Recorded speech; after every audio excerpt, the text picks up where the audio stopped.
So a little bit different from the last time you were here, right? Yeah. It's let's hope it goes different the last time I was here too. Yeah, the process is more reformed now. You know, it's a lot smoother sailing. Yeah, it's been fun, man. I've only been here a couple days, but it's been good. Yeah, are you excited to be back in front of the fans?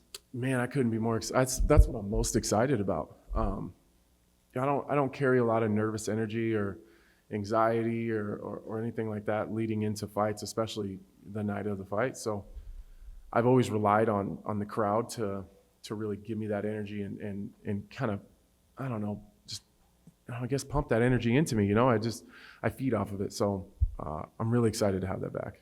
And what do you like about this matchup with Jimmy? I know he was calling for this one, right? Yeah, he's been asking for this one for a long time. And for whatever reason, it just didn't work out. It wasn't that I was unwilling. It just, I think, our way our schedules were. You know, I'm excited for it. I like his style. I like his game. I like how he approaches it. I like, you know, he wants to strike and grapple and wrestle, and he's willing to do it all. So, I think it's good for my career. You know, I think the knock on me kind of coming up to the title fight was that I was fighting the older guys, and although they were Hall of Famers or, excuse me, or, you know, former champions, I think that the knock was that they were older guys. So, I fight Devin Clark, who's a young up-and-comer, thinking like, oh, okay, so here's a young guy. You know, I beat him, and then people, well, he's not that good. Like you can't make everyone happy, but I think a win over Jimmy Crute, I think, just legitimizes that I'm as good as I say I am. Yeah, did that last win over Devin, do a lot for you? I mean, I know there was a lot of talk after the back-to-back losses and stuff, and that just helped you get back to where you need to be mentally? Yeah, I felt, I'd never really wavered too much, man. I really hadn't. Like, I was obviously down and was having some of my own personal, like, I don't know, mental and emotional problems that I think really showed themselves in my fighting career. I think I was just having a lot of problems personally, so I was able to work on those. I did the personal work, I did the mental work, and spent a lot of time with my therapist and really just working out my own issues. And I think that it showed in the Devin Clark fight. I think that it showed I kind of cleared up all that bullshit and was able to go into a fight completely clear-minded and happy. And if you win this one, I mean, do you kind of want to go back to fighting, top-ranked contenders and stuff in there? If you kind of prove yourself back-to-back against, as you said, these younger guys? Yeah, and I've always respected the game, so I understand that you're either in two positions in this sport. You're either climbing or you're defending. On my way to the title, I was climbing my way to the top and always looking ahead of me. You drop a couple fights and you stub your toe a little bit. You got to kind of defend your spot a little bit. I know that Dana respects that. I know that the UFC respects that I was willing to fight a guy like Devin Clark with absolutely nothing to gain and everything to lose. And here I am doing it again. And I'm doing that to show that I don't give a shit who you put in front of me. I'm going to defend my position, and then after this, we can get back to climbing. Anthony right here. When Jimmy Crute made his pro debut, I think you had already 30-plus MMA fights under your belt. So how far back did Jimmy Crute get on your radar? Or can you remember like a performance you saw where like, I'm probably going to have to fight that guy? Was it the last fight he knocked that guy out with like a nasty overhand? Yeah. That was the first time I'd ever seen him fight. Like I knew who he was. Like I knew his name. But that was the first time I'd ever watched him fight. And speaking of that performance, like it was obviously. And to be honest, I haven't watched him since. That was gonna be my next question. So I haven't seen him fight one time. No, you don't watch tape on the guy? Nah.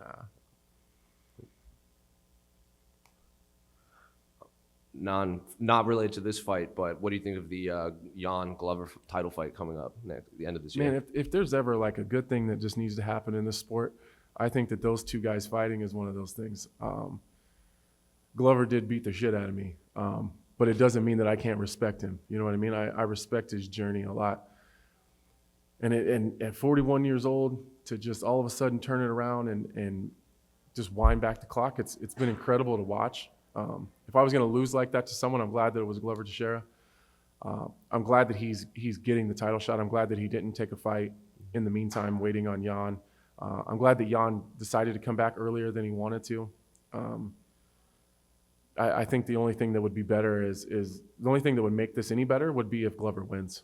And that's not because I want Jan to lose. Look at like what a world we live in where Glover Teixeira and Jan Blachowicz could end their careers as world champions. like, that's incredible. That's incredible. I think it's just a really good it's a feel-good story, you know, and so I'm happy that that's happening. And what do you make of Jan as champ right now? He's only Incredible. Yeah. Incredible. I mean, that guy started his UFC career like 1-4 or 1-5 or 2-4, something like that. You know, on the verge of being cut from the UFC, and then moves on to not only win the world title and then do it, you know, over with crazy knockouts, you know what I mean? And then taking the knockout loss to Thiago Santos and then battling back to knock out Corey Anderson, Luke Rockhold, and Dominic Reyes back to back to back. That shit's crazy to me. It's crazier to me, I think, specifically because I'm in the division. So I know how hard it would be to get over on Luke, Corey Anderson, and Dominic Reyes, and then beat Izzy. If I was that dude, I'd retire right now and just call it a day after that. And you don't have to answer this, but Damon Martin texted me to ask you if you're a fan of Jake Paul yet. God damn it, Damon. No, I'm not a huge fan of Jake Paul. That's for sure. Hey, Anthony, over here in the back. Gotcha. You've done work, obviously, for ESPN as an analyst. They're doing a lot of fun stuff at the Apex and now on the road with the weigh-in shows and the games and all that. Yeah. If you end up at the pay-per-view pre-show for the weigh-ins, how do you think you'll do with the games, the spelling bee, the geography tests, all that stuff they're doing? Listen, I think I do really good on the spelling tests. The geography, not so much. If it's not Nebraska, I probably don't know where it's at. So I'm really looking forward to working those pay-per-view pre-shows. And I'm excited to give DC some shit. You know, he kind of just bullies everyone around a little bit. No one except for Chiesa really comes at him. And so I'm excited to flip DC some shit. So I think they were talking, I don't know. I got one coming up, though. I'm not sure which one it is, but I got one coming up. Thank you. Mm-hmm. Anthony over here. You talking about you're not a fan of Jake Paul, but do you think he gives insight on how to make money in this combat sports game? Because 1.3 billion buys don't lie. Listen, my anyone that's followed my career knows kind of how I operate, and I don't really. Is he generating money? For sure, but he's not bringing our pay scale up at all. He's paying himself, and that's really it. And whatever bum he drags in the fight. I'm really about respect, man. Like the things that you can say what you want about Ben Askren and his skills and his abilities, but that dude has won multiple world titles in multiple different organizations. He was an Olympic level wrestler. He was a multiple time national champion wrestler. All these people, all these fighters that are walking around here today, if Ben Askren walked in this room, every single fucking one of those guys would get out of the way and let him walk through.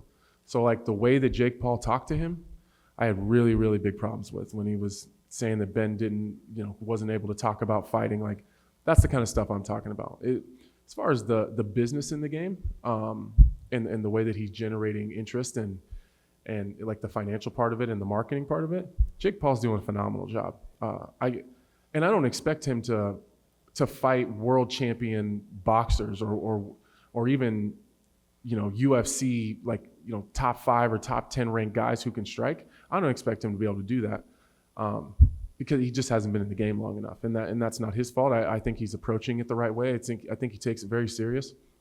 I think he trains really hard. I think that he really puts the work in. It's the same reason I stuck up for CM Punk the whole time. I always think everyone has the right to. I think everyone has the right to get punched in the face for money if that's what they want to do. I don't like the disrespect of guys in the game that deserve to be respected. And my final question, do you think we'll see more fights like that when people going for the money?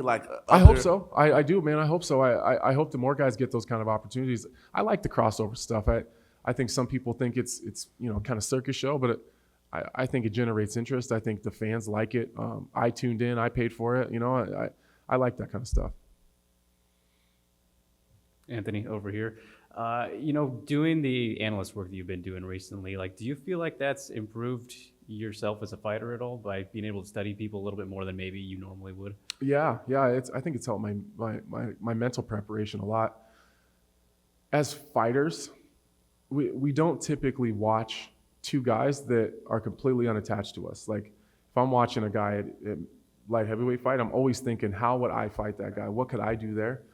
But when you're watching, like, I don't know, Benavidez versus Figueiredo, right? Yeah. Neither one of those guys are anywhere close to me. I have nothing to do with those guys as far as my career goes, and it's not even what I would do with Benavidez or what I would do with Figueiredo. It's if I was Joseph Benavidez, how would I fight Figueiredo? And looking at it completely separated from that is really, it's kind of made me a bigger fan of the sport, because I guess I didn't realize how good some of these guys are, and just how smart they are, and how they approach the game. And then a lot of the younger guys, it's been really fun to watch some of the guys coming off the Contender Series, and the first 3 fights of the night that no one seems to give a shit about. I've been having a lot of fun trying to give those guys as much love as I can, because sometimes I don't think they get it. Yeah, and a lot of fighters have gotten into doing commentary too. Is that something you'd ever be interested in doing? Yeah. It's a lot more work than working the desk. And I think they're pretty set on the commentary guys right now. I think once we start traveling again, like doing international shows, I think that's when I may have an opportunity. But as far as all the shows stateside, I think that there's plenty of guys. You got Bisping, Felder, DC, Dominic Cruz, and then the guys that are doing the play-by-play. So I absolutely don't deserve an opportunity with those guys kind of reigning over the commentary stuff. That's their spot. But I think when we start traveling internationally, I'll start pushing for those opportunities more. And last thing for me, as for the fight itself, do you feel like pressure relief at all when you're on such a big card like this, and maybe the focus isn't on you as much, like spotlight-wise? Yeah, I had 7 straight main events, and 2 of them weren't supposed to be main events, but last second it ended up being that way. So it's nice to kind of just sit in the back, and I guess there's not a whole lot of focus on me, and deservingly so. Like the 3 title fights absolutely deserve the attention they're getting. So it's nice to just let them kind of take it and deal with it. Yeah. Thanks, Anthony. Good luck. Thank you. Who you got in the Who you got in the main event? Masvidal and Usman. You don't have to give a prediction, but what do you make of the fight? Yeah, I think it's going to be a lot more exciting than the last one. I like how Usman seemed to, in his last fight at least, I think he took on a better, well-rounded, more dangerous guy in Gilbert Burns. I'm not saying that Gilbert Burns is better than Masvidal. I think that he just brings more problems to the table. Like Masvidal, you kind of know what you're getting yourself into. Like that dude is a savage on his feet, but you don't got to worry about that dude hitting blast doubles and passing your guard and choking you. You know what I mean? So, and to see Usman really go at him and attack him and try to take him out, I thought that was a really cool evolution in his game. And if that guy shows up, I think it's going to be a really interesting night. I think that Masvidal is going to have more gas this time and not such a hard weight cut, and I think he's going to really push the pace. So I expect a really high-paced fight. Anthony, down here in the front, you've been fighting in mixed martial arts for 13 years now. What do you think that says? I had 2 years as an amateur too. Before that, it's crazy, right? So what do you think about that? What do you think says? Sorry, what do you think that says about your longevity in the sport? Well, I think some of it I just got lucky. I just haven't had too many real crazy injuries. Contrary to a lot of people's belief, I think that I haven't taken a significant amount of damage for the amount of time that I've been in the sport.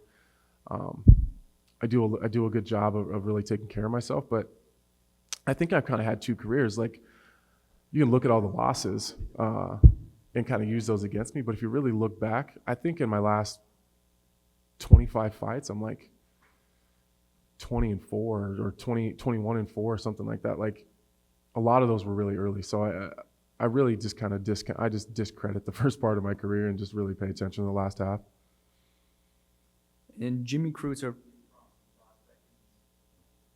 in this division. However, you've had more than 3 times as many fights as him. Do you think your experience will be key to victory in this fight? Yeah, I do. I think that that's probably one of the bigger pieces. Like, I mean, you can match us up and play the X's and O's and look at it on paper, but I've said this before, that is Jimmy Crute going to take me somewhere in the octagon that I've never been before? Is he going to show me something that I've never seen? Is he going to hit me hard and he's going to rattle me? Is he going to hit me harder than Hector Lombard hit me? Is he going to be more technical and harder to get to than John Jones? Is he, I just don't. I mean, is he going to be a better grappler than Roger Gracie? Like, I don't think so. I don't foresee anywhere that he's going to be different than any. Like, I fought probably 10 Jimmy Crutes before, like 10 guys probably exactly like him. But has anyone taken Jimmy Crute to those dark places in the octagon? I don't think so. And that's not his fault. He just hasn't had the opportunity yet. He just hasn't been in the game long enough to be drug into deep water and have someone like me hanging all over his neck and pushing him and not giving a shit about what he gets hit with and walking him down. And Jimmy Crute's probably never fought anyone that's not afraid of him at this point, which again, it's not necessarily his fault. He's just, you can only gain that stuff with experience, and he just doesn't have it yet. Thanks, Anthony. That button's kicking your ass. That's all right, man. Anthony, one more for you. How many people were messaging you and reminding you about the John Jones fight when Aljamain Sterling won the belt the way he did? How did I go viral and I didn't do anything? It was crazy. It's one of those things that aged really well. And unfortunately for Aljo, I get thrown in his face daily, still to this day. I bet it's happened 5 times today. Anytime Aljo posts, I just get spammed with tags because people are just roasting him, which kind of sucks for Aljo because I think he kind of got, initially I think he got, the bad end of that. I do think that the stuff currently is his fault. He's kind of bringing that on himself. I don't know if he decided to turn heel or what's going on, but yeah, it was nuts for me, man. I couldn't believe how many people just went back. What's crazy to me is at the time, those same people were telling me how stupid I was for not taking the title and how that was my opportunity to make millions of dollars and get the rematch with John Jones as the champion and get the pay-per-view points. And those same people are now giving me credit for not doing it once someone actually does it. So it's so crazy to me how some fighters, they kind of just pay attention to the fans and some of the media and kind of make their decisions off of that. And I've just never been like that. I've just kind of lived my life the way I want to. So this is one of those situations though where like at the time it was really unpopular but it's aged very well for me.